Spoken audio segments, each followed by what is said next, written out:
এখন দেখছেন মাটন মারাগ। এই মটন মারাগ বানানোর জন্য যা যা উপকরণ আছে মন দিয়ে দেখে নিন। ঠিক এইরকম একটা আসবে।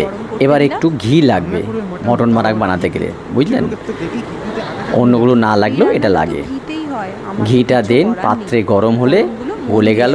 এরপরে গরম মশলার প্রতিটি উপকরণ সঙ্গে জিরে দেখুন আছে, গোলমরিচ, এলাচ, দারচিনি, লবঙ্গ, গোলমরিচ সব একসঙ্গে দিয়ে সুন্দর করে ঘিয়ে ভাজুন। সঙ্গে পেঁয়াজগুলো দিয়ে নাড়তে থাকুন। পেঁয়াজগুলো যতক্ষণ না লাল হয় সঙ্গে একটা শুকনো লঙ্কা দিয়ে দেবেন।